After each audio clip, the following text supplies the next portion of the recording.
Olá, você que está acompanhando o Canal Ideal, seja muito bem-vindo a mais uma edição do Pode Falar. Toda semana a gente traz um convidado para bater aquele papo um pouco mais solto, de uma forma diferente, sempre trazendo informações para você. Lembrando que você pode acompanhar o Pode Falar também, essa e outras edições no Spotify e também no Deezer. Vai fazer aquela viagem de carro? Coloca aí no Bluetooth do seu carro, indo pelo Spotify e acompanha a entrevista também. Com certeza tem muito conteúdo aí que a gente sempre prepara para você. Tá? Lembrando que o Pode Falar tem o apoio da Neoclick Informática, da JF Pneus e também da Carica Mi. Então, a partir de agora, fique com o Pode Falar comigo, com a Cris e também com o Dr. Lírio. Tudo bem, Cris? Tudo bem, Rodrigo? Tudo Como é ótimo. Que você tá? Ótimo. Maravilha. Tudo ótimo. Ainda mais agora, tô mais tranquilo agora aqui, né? Tá tranquilo? Claro, tô mais tranquilo. Que bom, tem um psiquiatra junto aqui, bom. qualquer coisa que sair do contexto, ele pode explicar o que aconteceu, né? Então a gente fica mais tranquilo.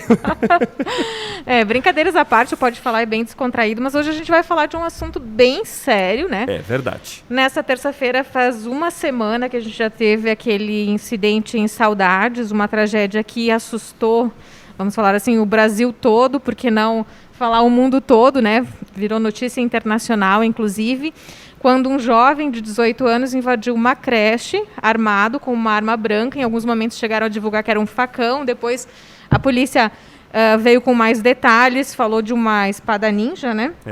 Ele, infelizmente, acabou matando 3 crianças e mais 2 colaboradoras da creche. Então, foram 5 perdas naquele incidente bem triste. E, a partir daquele momento, já se passou, né, Rodrigo, a levantar algumas hipóteses sobre esse suspeito, inclusive de psicopatia, de algum transtorno. Por isso, a gente convidou o Dr. Lírio Barreto, que está aqui conosco hoje, é psiquiatra. Trabalha no hospital em Ponte Serrada, na ala psiquiátrica do Hospital Santa Luzia, também atende aqui em Xanxerê, na Clínica CEMED. Doutor, seja muito bem-vindo para participar conosco. Acho que é um tema bem importante para a gente esclarecer e até desmistificar algumas coisas sobre isso, né?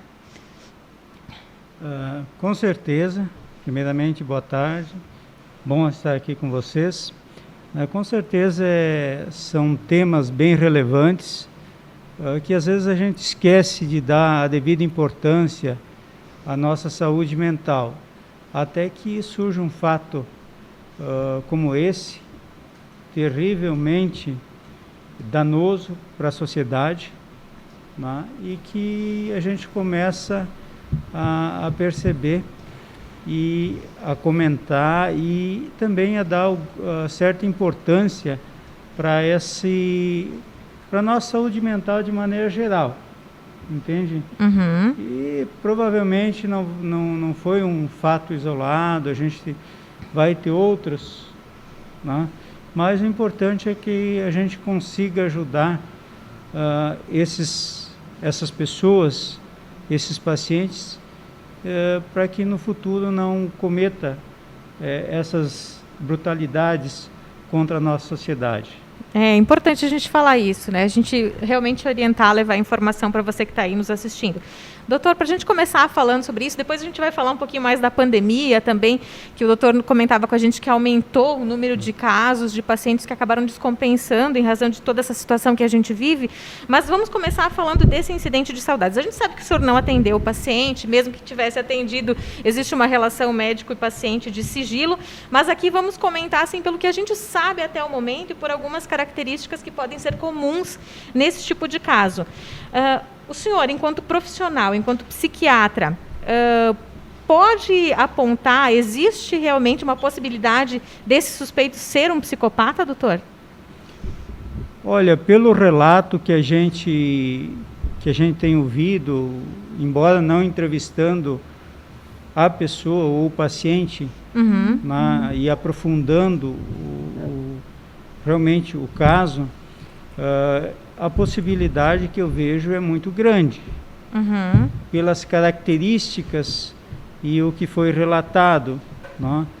O psicopata, ele costuma planejar, né? Fazer um planejamento, estruturar os atos.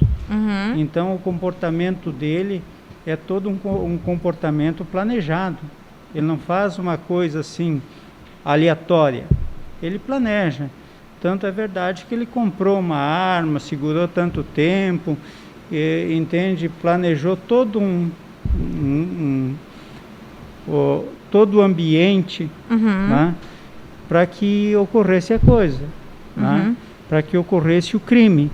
Então, assim, o que a gente vê é que, diferente de um paciente em surto psicótico, que não tem esse planejamento ou essa estruturação, né, o psicopata, ele realmente planeja, ele manipula, ele tem um comportamento que a gente chama assim, geralmente uma pessoa isolada, mesmo no contexto familiar, essa pessoa é mais isolada, não gosta de expor muito a intimidade. Então é aquele cara que chega em casa, se fecha no quarto, usa senha no computador, usa 1, 2, 3 senhas, entende? Para que as pessoas não consigam adentrar na vida íntima dele. Né? Então, o que eu vejo é que existe uma possibilidade muito grande pelo que foi relatado nesse episódio. Fazendo uma linha do tempo, a gente percebe que ao longo da semana a polícia trouxe algumas informações, até, né, Rodrigo, de que ele teria planejado por 10 meses, que no dia do incidente ele foi trabalhar, saiu no intervalo, então dá para a gente ter uma noção de que realmente ele planejou exatamente isso. Mas isso pode ter começado, na verdade, né, doutor, muito antes, lá na infância dele. Será que daria já para perceber que ele tinha algum comportamento que indicasse que ele poderia ser um psicopata? Assim, nós temos alguns diagnósticos que a gente faz na psiquiatria infantil, da infância e adolescência, que a gente já comenta com os pais, o comportamento dessa criança, a gente usa alguns na linha do tempo, digamos assim, aquela criança que tem começa lá com um transtorno opositor e desafiador, né, que desafia as autoridades do pai, das pessoas de autoridades. Então começa assim, segue esse amadurecimento e ele entra num transtorno de conduta, que já é um caso mais grave. O que seria? É aquela criança que maltrata animais, é aquela criança que agride o coleguinha, entende? Que muitas vezes alguns pais acham até, meu filho se defende, né? Se defende e tal, mas ele agride assim, sem um objetivo. O objetivo dele, na verdade, é o sofrimento do semelhante, do seu par. É frio, ele demonstra frieza. Mas, por exemplo, assim, doutor, essa criança, ela já nasce com isso ou ela aprende isso pelo que ela vê em casa? Como que ela chega nesse comportamento? Olha, esse contexto, geralmente, não só em psiquiatria, mas em toda a medicina, não existe uma causa única, tá? Mas a gente vai pesquisando e a gente vai vendo que tem muita coisa genética. Aí a gente vai ver, mas lá o primo dele era assim, o pai dele tem um comportamento assim, entende? O pai dele é frio também. Nas relações interhumanas é aquela pessoa fria, entende? Não se importa com o sofrimento do semelhante, entende? Então, assim, vem esse comportamento genético e, de repente, os cofatores sociais e tal, a vivência, vai aprofundando isso. E essa criança começa a manifestar esses comportamentos que a gente chama de comportamentos desvio do comportamento habitual, padrão para uma criança de determinada idade. Então é aquela criança que a mãe já traz lá, porque a escola tem um monte de queixa, ele desafia o professor, ele usa palavras, digamos, abusiva ou agressiva com o professor, para uma certa idade que a gente espera que a criança respeite a autoridade do professor, ou respeite a autoridade da mãe ou do pai, entende? E depois ele vai aflorando essa agressividade, essa heteroagressividade. Passa lá, digamos, uma criança com 10 anos, ele já sai de casa, a mãe diz, doutor, ele já foge de casa, a gente tranca, coloca ele deitar, ele pula a janela e dorme fora de casa, então você já está vendo.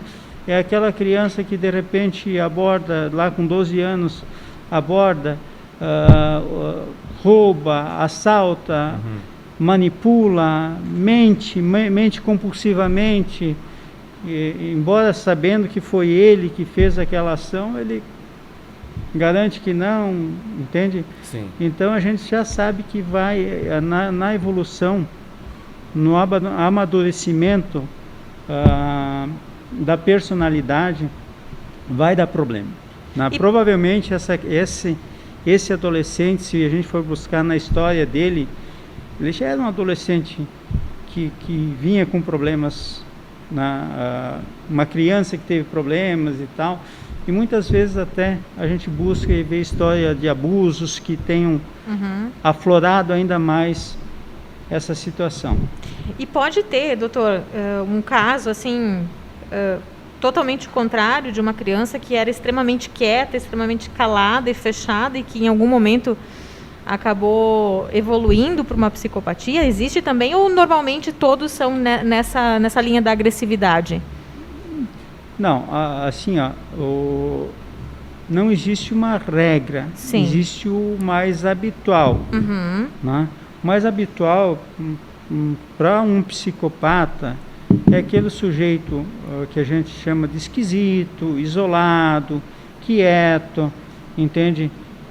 Que fica mais na dele, né? Que guarda os contextos íntimos dele, as 7 chaves, entende? Para a gente não e aí vão surgindo outras situações que vão fazendo com que essa personalidade dele, digamos, essa tendência de personalidade vá se agravando. Sim. E, doutor, e quando o pai ou a mãe percebem esse tipo de comportamento na criança, já é interessante levar a tratar urgentemente, ou vamos supor que deixe, vai passando e tal, os pais não levem isso tão a sério, digamos assim, e quando o adolescente já tem 15, 16, 18 anos, fica mais difícil tratar isso? O que eu penso, assim, o que a gente vivencia no dia a dia da psiquiatria infantil, é assim, quanto mais precoce for a intervenção, né, melhor será o nosso resultado. Ou seja, pequenos problemas, pequena solução. Grandes problemas, às vezes, não tem mais solução. Entende? É muito provável, se confirmar um diagnóstico de que esse caso específico seja um psicopata, tu pode deixar ele vai no manicômio judicial, tu deixa ele 20 anos, ou pode deixar preso.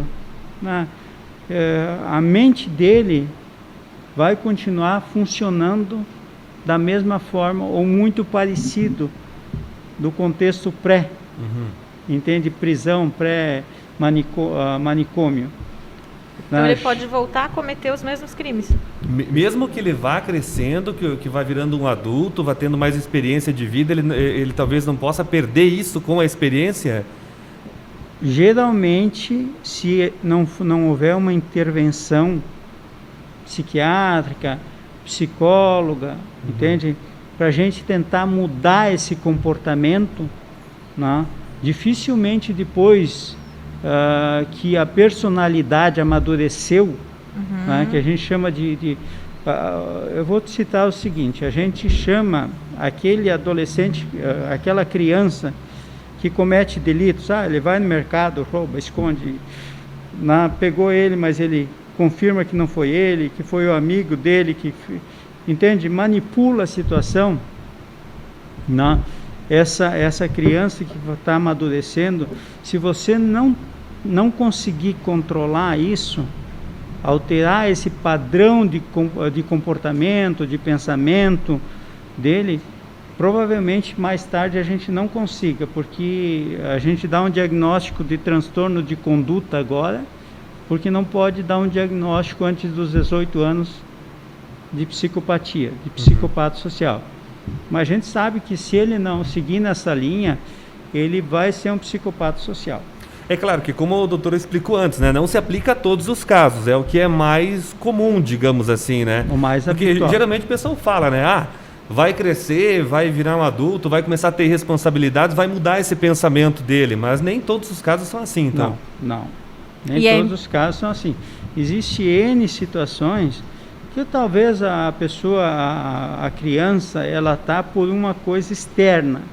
Ela está tendo umas reações, mas não é uma reação assim, porque, vamos colocar assim, uma criança que esteja sofrendo abuso. Sim. Ela altera o comportamento dela, mas é decorrente do quadro do abuso. Então a gente vai ter que tratar a criança, sim, mas vai ter que isolar daquele meio que ela está vivendo, aquele meio perverso. Entende? Essa situação de perversidade, de abuso da intimidade da criança é que está fazendo com que ela manifeste aqueles sintomas. Então nós temos sim que tratar essa criança, mas tu tem que tratar o fator externo que está deixando com que e alterando o comportamento daquela criança. Então ela não é digamos assim, ela está agindo de uma forma anormal, mas secundária é um fator externo, certo? E tem aquela criança que tem transtorno de conduta, a gente vai ver na família. Bom, mas o pai trabalha certinho, tem uma vida, entende? A mãe bem estruturada mentalmente e tal, e a criança desorganizada.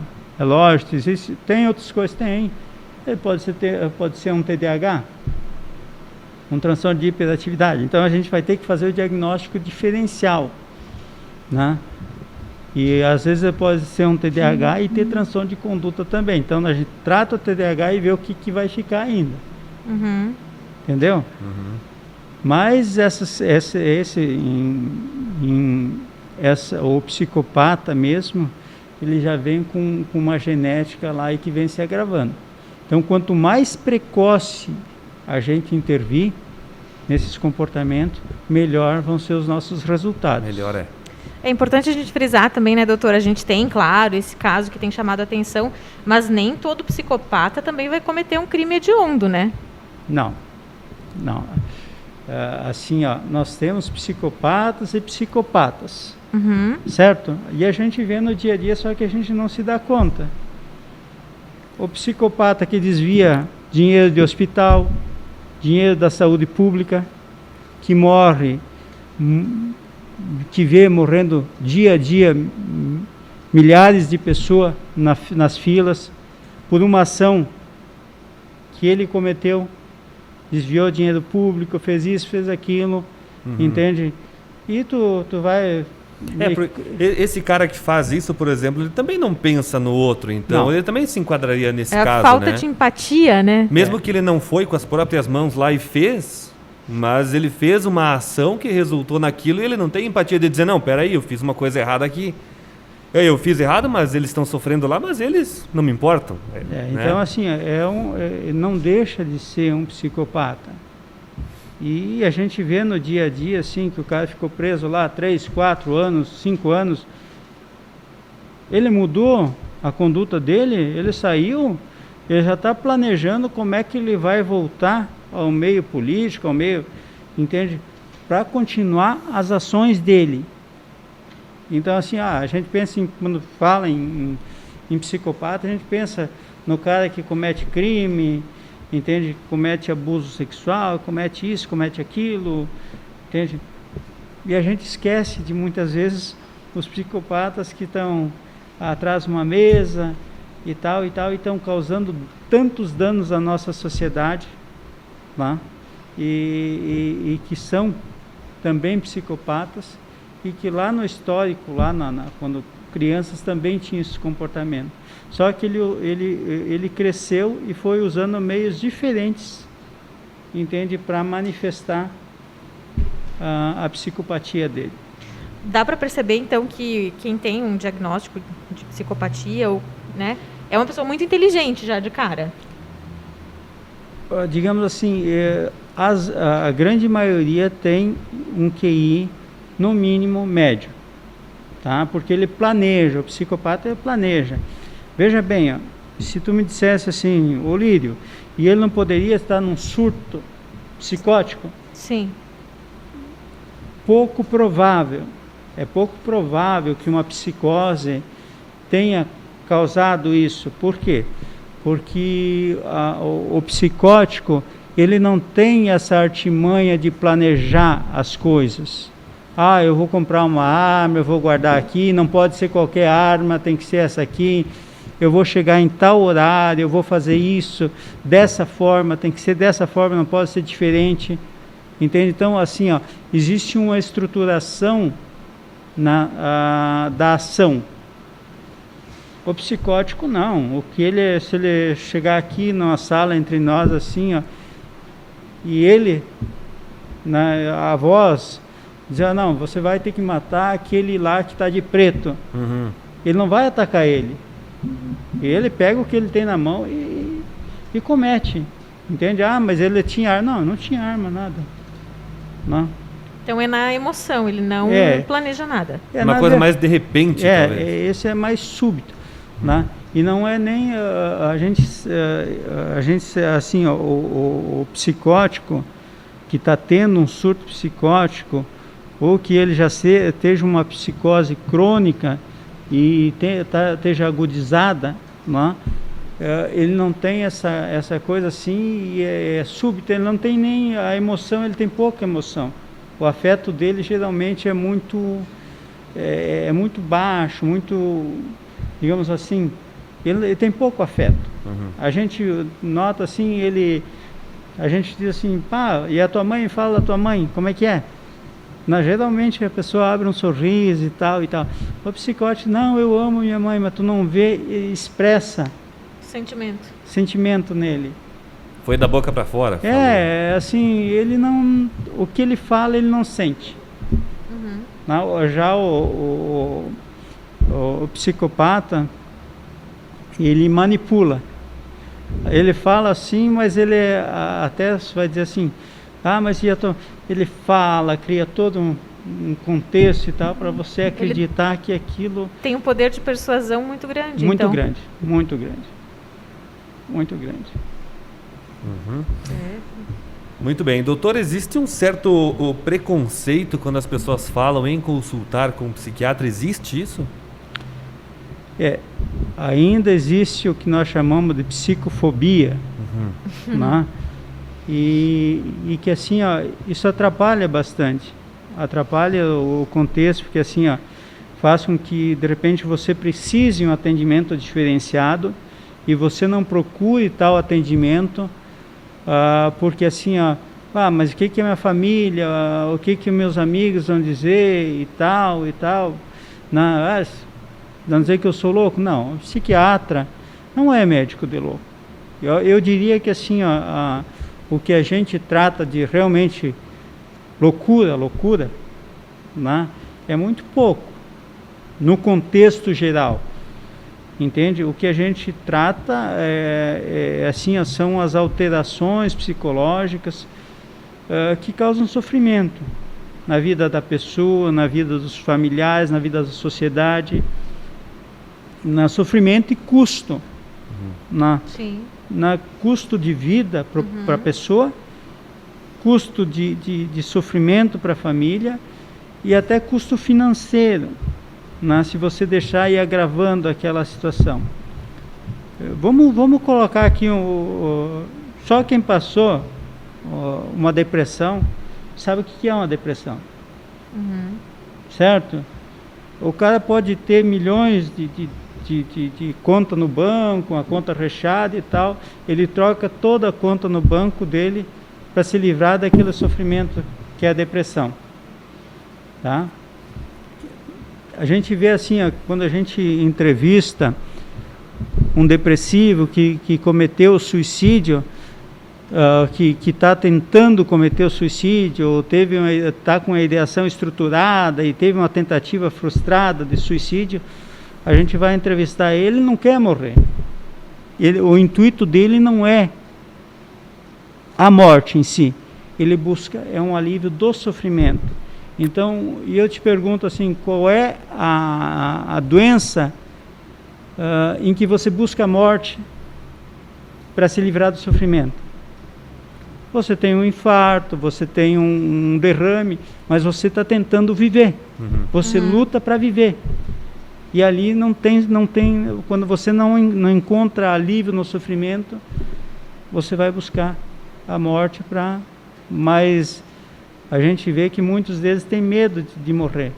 Eles só querem a busca aliviar esse sentimento. Mas mesmo tendo esse medo, prefere aquilo do que continuar com o sofrimento. Continuar com o sofrimento, para a gente ver que o sofrimento é muito grande. É uma tortura, né? A depressão hoje é o principal problema que se trata hoje em consultórios psiquiátricos? Eu diria que assim, os quadros depressivos, sejam ele uni ou bipolar, a bipolaridade, a ansiedade, transtorno de pânico, né?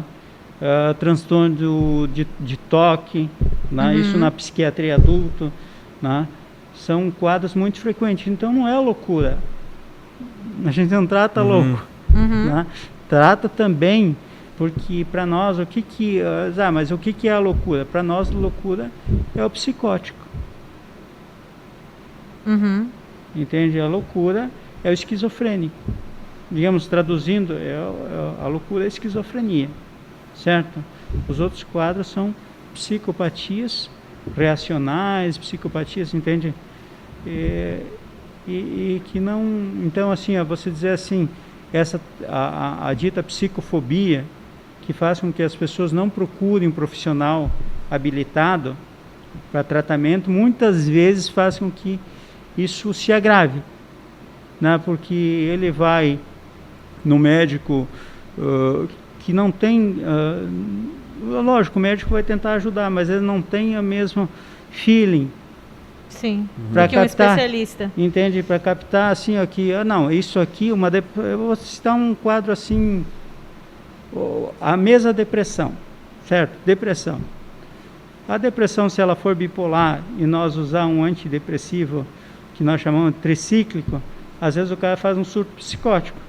Ele estava depressivo, agravou a situação, entende? Então, assim, você tem que ter essa sensibilidade aflorada, né? Vamos colocar uma outra situação assim, que às vezes o cara chega assim numa consulta clínica normal e ele fala para o colega, para o médico assim, estou com vontade de desaparecer. O médico não interpretou aquele desaparecer como ele está pedindo um socorro. Entende? Você não captou. Que ele te deu a oportunidade de captar, mas você não captou isso. Entende? Não aprofundou. Diz, o que significa esse desaparecer? Como é que é o desaparecer que o senhor está querendo me falar? Né? Desaparecer, por quê? Por causa das dívidas, isso, aquilo. Aí a gente aprofundando as coisas, a gente vai ver que esse cara está querendo passar uma mensagem, que ele está num quadro depressivo e está estruturando ou está pensando realmente em suicídio. E de que forma, doutor, que a pandemia acabou influenciando nisso tudo? O que a gente vê assim é que houve, de forma geral, um agravamento, o isolamento. Nós temos, aí a gente entra num contexto assim, o isolamento é uma coisa que vai deixando as pessoas mais deprimidas. Nós temos o contexto assim, do desemprego, o medo de pegar a doença, o medo dos familiares, tu perder pessoas queridas, do convívio familiar. Os próprios noticiários, a gente não vê, tu pega uma notícia boa, não dá ibope. Sim. Sabemos bem disso, doutor. Sabemos bem. Você já vê uma boa ação, e noticiar a boa ação não dá ibope. Então, o que a nossa imprensa de massa faz? Ela noticia só coisa ruim. Isso a pessoa vai colocando, mas ali está morrendo tantos, isso, aquilo. Então, assim, a gente vê que isso vai criando um pânico nas pessoas. E se a pessoa já tem uma predisposição, não tem uma saúde mental legal, né? Isso pode agravar. Se já não bastasse a pessoa ter que ficar em casa, forçada porque não pode sair, Aí tem a questão do risco de perder o emprego, risco financeiro. Aí tem toda essa pressão da doença. Alguém da família. Perder alguém da família. Ainda vai ligar a televisão para tentar ver uma coisa diferente, ver só a tragédia. Tipo, é muita carga em cima da pessoa. E eu acho que nessa questão ainda de perder alguém da família, não poder vivenciar o luto, porque muitas vezes lá no início da pandemia você não conseguia ver o teu familiar, ele já vinha num caixão lacrado, então foi uma situação que também foi bem caótica. Porque o luto ele também é necessário, né? Sim. Vivenciar esse luto, esse período é necessário que a pessoa passe. Mesmo antes da pandemia, a gente tinha uma noção assim, ó. A gente costuma dizer assim, quanto profissional da saúde mental, por mais que seja o sofrimento, entende, de você vivenciar, você tem que vivenciar ele naquele momento, porque senão a gente cria alguns monstros na vida da gente que não era assim, mas ele morreu esfacelado, isso, aquilo. Na verdade não foi assim que aconteceu, entende? Então a nossa imaginação vai nos trazendo situações que depois, para organizar esse luto, é muito mais difícil do que se você vivenciar ele naquele momento. Você vai sofrer, a pessoa sofre, mas ela organiza de uma forma mais fisiológica o luto. Então essa questão da pandemia, o que aconteceu? As pessoas, familiar morria e tal, já vinha, né? Você não via, você não tinha, então como é que você vai imaginar como é que ele ficou? Como é que o meu familiar ficou? Ele ficou todo... Entende? Quer dizer, sempre imagina para o pior, né? Sempre o pior. Dificilmente você vai imaginar, não, foi assim, uma coisa mais suave. Quando a gente não vivencia, a gente imagina o pior. Né? Acho que é natural do ser humano isso, né? Sempre então, imaginar assim, o pior. É o que a gente chama assim, ó, o ansioso, a pessoa que tem muita ansiedade, né? Ela sempre imagina um futuro pior. Tudo que ela vai lá vai ser pior. Daí quando chega naquele momento ela vê que não era assim, mas por que eu sofri tanto? Se ia ser tão fácil resolver essa situação? É que nós seres humanos temos uma tendência, entende, a imaginar as coisas pior do que elas são. Então o próprio luto, né, essa organização do luto tem ficado dificultado por essa situação de nós não poder ver o nosso ente querido, né? Sim. Então, apesar de hoje nós assistir uma foto e tal, mostra para a família, depois se apaga essa foto, né, mas já é alguma coisa. Né, a gente já, né, a pessoa talvez sofra um pouquinho mais para organizar o luto, mas digamos, melhora um pouquinho. Sim. Doutor, é muito delicado, né? Porque apesar de ter um senso, digamos assim, que o psicopata ele passa por isso e passa por aquilo, mas cada pessoa é diferente uma da outra. Então eu imagino que a profissão de vocês seja muito complicada na questão de ser delicado tratar cada caso, né? Porque cada pessoa é diferente, apesar de ter um senso de um para outro, o depressivo talvez passa por isso, o psicopata passa por aquilo, mas cada pessoa é diferente, né? Com certeza. Então dentro dessa gama que a gente chama o cara é psicopata. Aí a gente vai ter que ver no que vai se encaixar essa, entende? Essa estrutura, essa estrutura de pensamento, de comportamento, entende? No que ela está se encaixando para ver onde é que a gente vai ter que agir, de que forma vai agir, né? Então assim, o mesmo contexto, o mesmo diagnóstico a gente dá, mas cada um vivencia de uma forma. Porque a depressão para você, o teu sentimento é um. Depressão para ela sente de um jeito, eu sinto de outro. Então, às vezes quando o paciente chega e diz para a gente, doutor, eu tenho depressão, eu costumo dizer, mas então o que tu sente? Porque de repente eu estou pensando uma coisa e você está sentindo outra. Porque nós somos seres únicos. Né? E assim como o nosso tratamento, o que eu vou prescrever para ela, não vou prescrever para ti. Entende? Depende de cada coisa. Então, a gente vai ter que avaliar essas situações para a gente ver onde é que a gente pode ajudar essa pessoa, essa família a viver melhor. Doutor, mas assim, ó, pensando nisso, até a gente comentava antes de procurar outros profissionais, não o psiquiatra, realmente, não se tem também uma certa banalização da palavra depressão? Hoje, tipo, a pessoa se autodiagnostica, lá no Dr. Google vai lá e, estou com depressão, às vezes chega num clínico, já pede um medicamento para depressão, sem nem ter uma avaliação muito certa. Isso também não é ruim? De certa forma, sim. O que eu acho, o que eu penso, assim, ó, a gente vê muitos clínicos que são excelentes. Se eu pegar, tu vai ver que o cara fez a avaliação certinha, o cara prescreveu a medicação adequada e tal, né? Mas nem todos, né, têm essa sensibilidade, né? Então, assim, ó, e a gente sabe que muitas vezes o que seria interessante, que aquela pessoa que ela procurou no Google, estou sentindo isso, aquilo, que procurasse um profissional para realmente ver, primeiro, se o diagnóstico é esse ou não.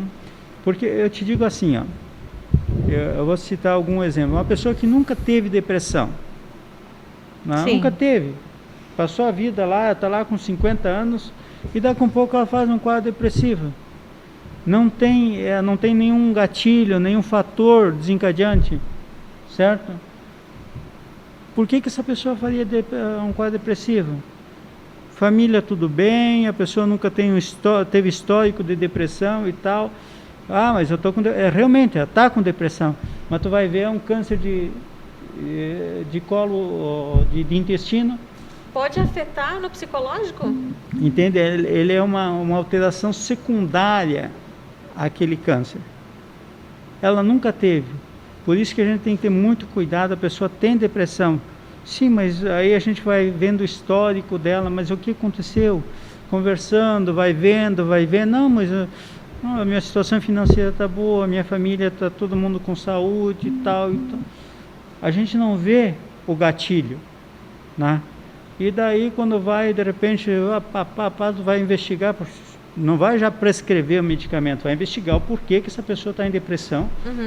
Se ela não teria genética para isso, não tem cofatores que possam ter levado a depressão, e muitas vezes já aconteceu, né, quando for avaliar a paciente, vai lá ver um tumor de intestino. Que acabou sendo camuflado pela depressão. Entende? A depressão, na verdade, ela foi secundária ao quadro de neoplasia. Certo. O doutor deu exemplo agora de uma pessoa mais vivida, 50 anos e tal. E quando é uma pessoa muito jovem, 15, 16 anos, que, por exemplo, assim, nunca trabalhou fora, essa pessoa é bastante julgada quando é diagnosticada com depressão, né? Nunca fez nada, nunca trabalhou fora, nunca saiu dentro de casa e tal, mas está com depressão. Tipo... assim, a depressão infantil, ela é tão grave quanto uma depressão de um adulto, tá? É lógico, a gente tem que ver, porque existem alguns quadros, né, que o adolescente se automutila, né, faz automutilação, e tu pergunta, mas por que tu faz isso e tal? O que tu sente? Eu sinto alívio. Quando eu me corto, eu sinto aliviada, parece que me tira, né? Que não, pode ser um transtorno de personalidade borderline, né? Aquela pessoa que vive sempre no limite, entende? Ela flutua muito. Uma coisa assim, tu perder uma amizade, assim, ou tu imaginar que vai perder a amizade, assim, já é um caos para o adolescente, instável. Entende? E quer uma coisa e tal, sabe? Então, nem sempre é depressão. Né? E a gente sabe que assim, mesmo esse transtorno de personalidade, se você não tratar, a gente chama personalidade limite, que vive sempre no limítrofe, né? Vive sempre, é uma gangorra a vida da pessoa, né? Uma montanha então russa. assim, ela comete geralmente atos de automutilação de baixa letalidade. Mas a gente, quando vai ver a literatura, cerca de até 10% consegue cometer o suicídio. Se arriscando então, com alguma coisa que se arrisca? daqui a um pouco ela vai Faz uma coisa assim, sente alívio e tal, daqui a pouco tu vê a pessoa se enforca ou se... Né? Então, assim, tem que ser dado atenção também dentro da psiquiatria da infância e adolescência nesses quadros, porque assim, a criança que sempre via bem na escola, né, tinha uma evolução adequada e tal, daqui um pouco começa a mudar o comportamento, ficar isolada, as notas começam a declinar sem um motivo óbvio. Eu acho que tem que ser dado a devida atenção para a gente não ser surpreendido com suicídio ou com uma perda precoce, né? Porque não foi dada a devida atenção. Doutor, o senhor comentava antes dessa questão de uma outra doença influenciar, né? E aconteceu um diagnóstico equivocado, né, de depressão em função de outra doença. Agora, falando de saúde, assim, o quanto afeta o nosso equilíbrio mental, não sei se equilíbrio mental é a palavra exata, mas assim, em outras situações de saúde, o quanto a nossa mente auxilia num tratamento ou pode até piorar uma situação? Como é que funciona isso? Como é que o senhor, que é psiquiatra, entende disso? O que a gente vê, e isso é não só o que a gente vê, mas estudos mostram que quando a gente trata, entende, de uma forma adequada a psicopatia, tu melhora o resultado do tratamento clínico, seja ele oncológico, seja ele neurológico, porque a pessoa com depressão, ela não vê nenhum, vamos colocar o quadro depressivo em si, ela não vê nenhum objetivo para ela tomar a medicação, para se esforçar, que ela vai melhorar e tal, para ela tanto faz. Sim. Entende? Ela meio que desiste. Ela desiste. Então, assim, à medida que a gente trata a depressão, né, a pessoa encara de uma forma diferente um câncer, teve um derrame, ela se esforça para fazer a recuperação funcional, as fisioterapia, tomar toda a medicação prescrita, seguir com uma certa regularidade a orientação do médico, seguir as consultas conforme essas consultas forem agendadas. Já o depressivo, não. A pessoa, se tu deixar ela, mas tem que tomar isso aqui, aquilo, aquele outro, porque senão a senhora vai ter essa consequência. Não. Ela não na verdade, ela está sofrendo mais pela depressão do que pela doença em si. Pela doença de base dela. Por isso que cada vez se fala mais em uma equipe multidisciplinar, né? Atacando talvez em várias frentes, tratando o problema em várias frentes, né? Com certeza, se a gente tivesse essa interação clínico, oncologista, neurologista, psiquiatra, tratando essa pessoa de uma forma, digamos, integral, porque nós não somos só mente e também não somos só orgânico. Sim. Né? Então, a gente conseguir esse equilíbrio de tratar o ser como um ser total, né? Que tem problema orgânico, ele tem um infarto, ele tem uma cardiopatia, mas ele é um ser que também tem depressão, tem ansiedade, tem medo disso, tem medo daquilo, tem pânico disso, tem pânico daquilo. Todos esses sentimentos, doutor, que a senhora citou agora, ansiedade, às vezes tu tá triste num dia, no outro dia você tá feliz, todos esses sentimentos todo mundo sente, mas quando sente em um grau mais avançado, que é o problema? Porque você pode estar ali trabalhando e te dar uma crise de ansiedade, por exemplo, mas depois passar, e você ficar tempo sem ter essa ansiedade. Depois te dá uma tristeza, um dia te dá uma tristeza, tu fica um tempo sem ficar triste, tipo, é normal isso? Ou... O que é o alerta, talvez, né, nesse sentido? Qual que é o limite? O que a gente costuma... Você não fica triste? Chegar e dizer, foi atropelado, você vê aqui na nossa frente alguém atropelado, você fica triste, eu fico triste. Depois a gente volta ao normal, né? A gente flutua dentro da normalidade. O que vai caracterizar se essa tristeza ou se essa ansiedade é patológica ou não? Certo? É a disfunção que ela está causando para a pessoa. Vamos dizer assim, que você seja um cara ansioso, certo? Mas essa tua ansiedade é uma ansiedade produtiva. Tá? Você tem um problema para resolver, você tem um prazo lá de 1 mês, foi te dado aqui no canal Ideal, vamos ter que fazer tais entrevistas. Você é um cara ansioso, a tua ansiedade é produtiva. Você já corre atrás para tentar resolver e vamos adiantar isso aqui, vamos fazer em 20 dias, para a gente ficar tranquilo, para dar um prazo ali, se der alguma intercorrência, a gente tem uma margem de segurança. Tá? E as pessoas de empresas querem essa ansiedade produtiva. Agora, saudável. É saudável, porque você dorme bem, você convive bem com a tua família, certo? Quando essa ansiedade passa dos limites, você perde produtividade, interfere na tua vida, entende? Como interfere? Você começa assim a vivenciar o futuro mais do que o presente. Você não vive mais o teu presente assim, você está aqui, mas a tua mente não está aqui. Tu está preocupado com tais problemas, tal. E o problema está lá 6 meses aqui do nosso contexto. O que eu costumo dizer assim, quando a gente vai buscar nas vivências dos nossos pacientes, escute, me fale daquele episódio lá, ele viveu aquilo. Ele estava lá, ele viveu, mas as recordações ele não consegue buscar, porque ele estava de corpo presente, mas a mente dele não estava lá, entende? Ele está sempre vivendo o futuro, mas o futuro não pertence para ele, e o passado são só recordações. Então essa ansiedade que interfere na tua vida, que você não consegue parar, entende? Que você está sempre ansioso, o teu coração está sempre acelerado, transpirando, sufocação, entende? Falta de ar,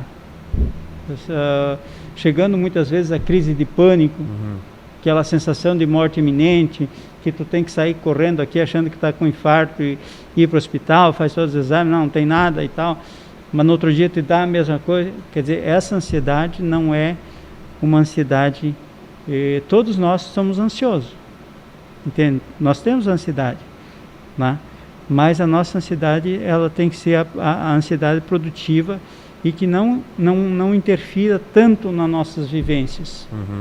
Quando ela começa a causar não só ansiedade, a pessoa deprimiu, ficou um pouquinho chateada, entende? Não deu certo no trabalho, chega em casa, mas no outro dia a pessoa está legal, normal. Vamos começar de novo e tal.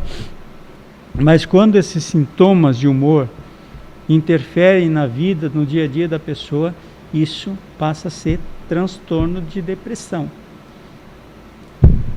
A mesma coisa que acontece com o futuro acontece com o passado, né? Sim. Muita gente fica presa lá no passado, né? Não consegue se adaptar à rotina, se adaptar ao que está acontecendo, pensar para frente, talvez pensar no agora. Fica preso lá atrás. Também acontece isso, né? Também acontece.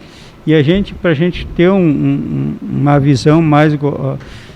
às vezes tem pacientes que a gente não consegue numa consulta só.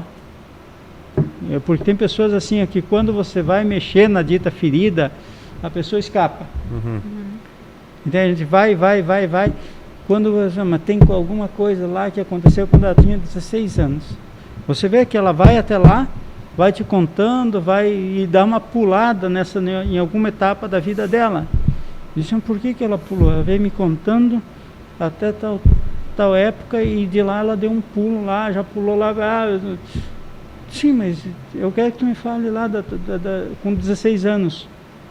Como é que, me conte os 16, 18 anos, como é que foi a tua vida? Entende? A pessoa dá esse salto, porque ela sabe que tu vai mexer na ferida. E às vezes aquilo lá, às vezes é um histórico de abuso, é alguma coisa que a pessoa não quer trazer na mente consciente dela, porque é muito doloroso, faz a pessoa sofrer e tal. Então a pessoa costuma pular algumas etapas da vida, e a gente tem que ir voltando, e muitas vezes a pessoa nem vem mais procurar a gente. Foge do consultório. Foge. Entende? Porque é uma coisa tão terrível que ela não consegue mexer. E para a gente realmente ajudar, a gente tem que mexer. Sim. Agora, tem que doutor, trazer o passado para o presente e vivenciar aquela situação que E ficou mal resolver, resolvida. né? é justamente isso que eu ia abordar. Como é que funciona o tratamento desses problemas, né, de saúde mental? Tem um acompanhamento, mas o que define quando a pessoa precisa de uma internação, por exemplo, e vai para o hospital lá em Ponte Serrada? Olha, aí nós temos a gravidade, a gravidade digamos, um paciente psiquiátrico está em surto, ele está em surto, está agressivo, está agredindo familiares, está agredindo transeunte, está agredindo cidadãos, está se fazendo automutilação, quer dizer, esse é um paciente que tem que internar. Sim. Entende? Até porque a gente vai ter que usar uns medicamentos na fase aguda para controlar isso. Tem aquele paciente que não está tendo boa aderência ao tratamento, não tem adesão ao tratamento. Então, às vezes, a gente interna, entende, para melhorar ele, para que ele volte a ter adesão ao tratamento psiquiátrico que ele tinha, no CAPS, a nível ambulatorial. Né? Tem o paciente que cometeu um suicídio, ou cometeu uma tentativa de suicídio, mas que está com o suicídio. Se você deixar ele vai cometer. Então, o que a gente faz? A gente interna, né, para dar um tempo, para a gente vigiar esse paciente, para a gente usar medicamentos até uns dias, para que, digamos, o risco dele diminua, para que a gente tenha uma certa segurança para tratar ele a nível ambulatorial a longo prazo, entende? E então, assim, as indicações são muitas. Mas né? é importante a gente frisar também que não é só essa questão do tratamento medicamentoso, existe todo um trabalho que é feito dentro do hospital para o paciente poder se recuperar, né? Com certeza. A parte de psicofármacos e tal é uma parte do tratamento. Mas nós temos assistência às psicoterapia com psicólogo, assistente social, nós temos os terapeuta ocupacional, entende?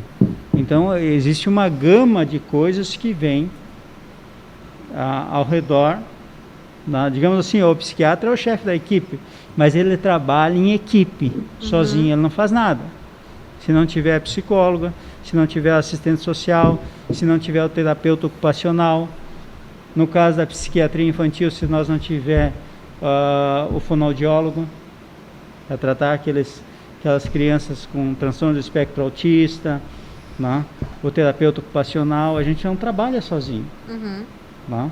Então, é uma gama de profissionais, né, para nos auxiliar, para nos dar suporte, visando sempre, em última instância, o bem-estar e a recuperação funcional do paciente. O que nós visamos, na verdade, é a recuperação funcional. Para ele poder voltar para a família.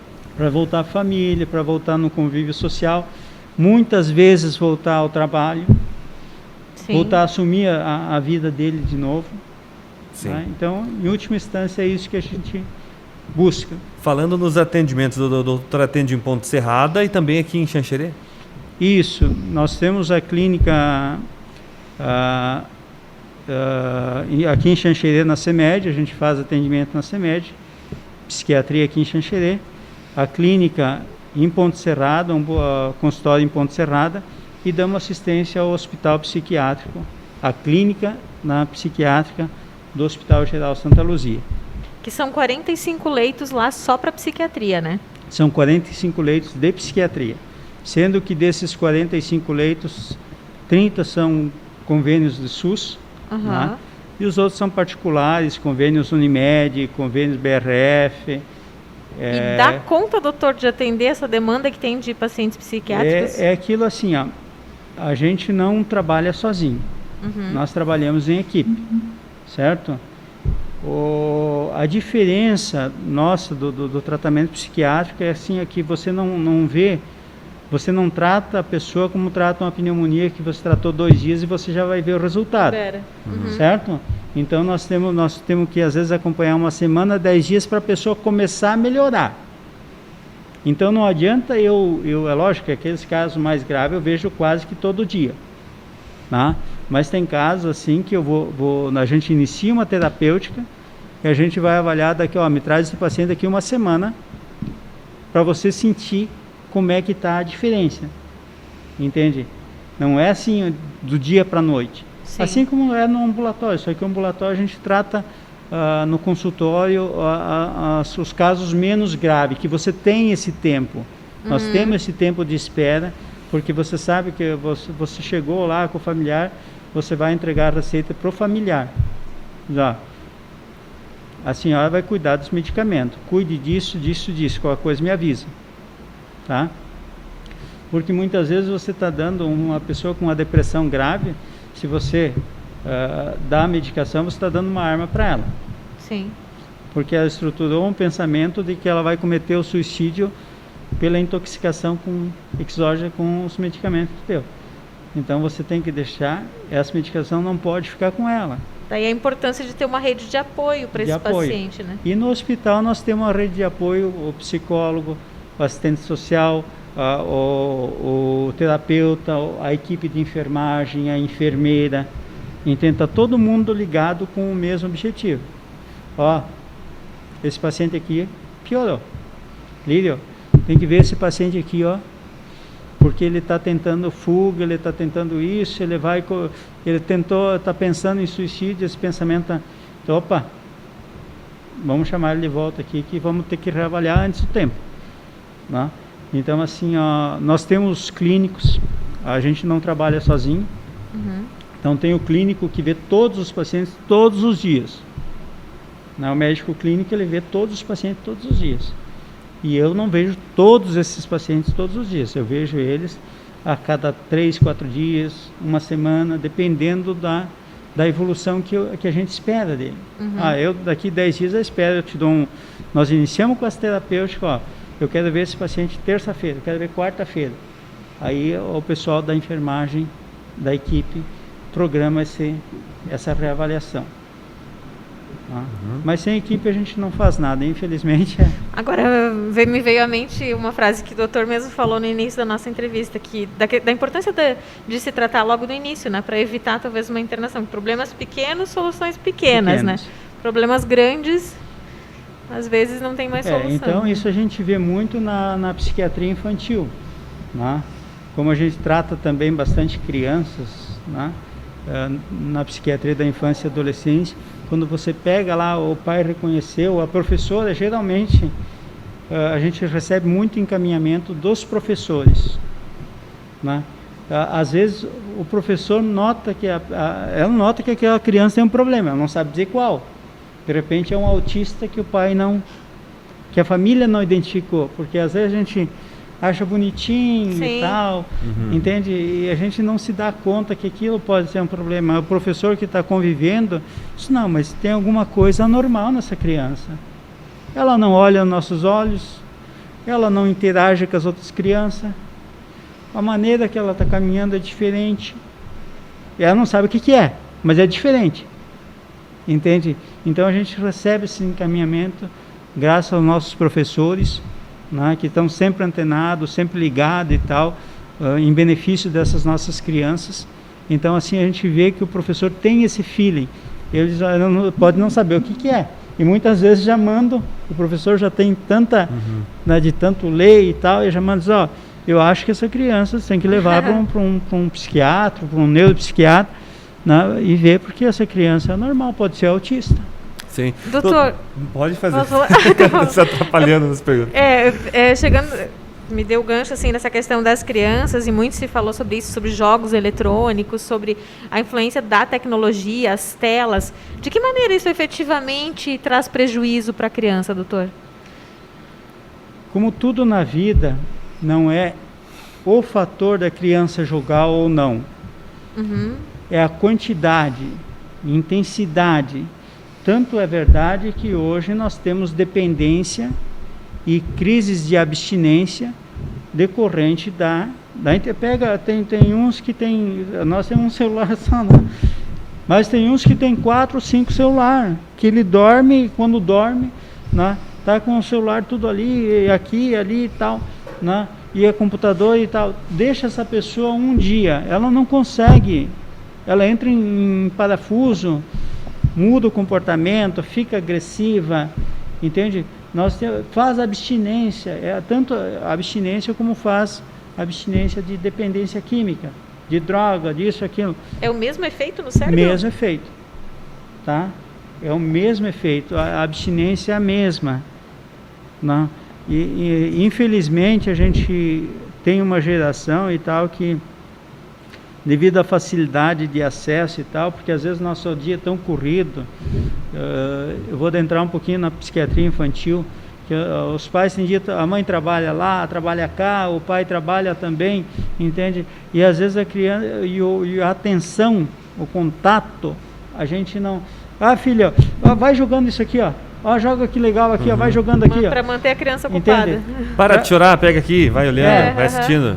E isso vai estimulando a criança, às vezes não sabe nem digitar, mas está vendo joguinho, passa o dia inteiro vendo joguinho. Entende? E o contato pessoal com os pares, com as outras crianças, não acontece de uma forma fisiológica, ela tem dificuldade de relacionamento. A gente vê isso no adulto também.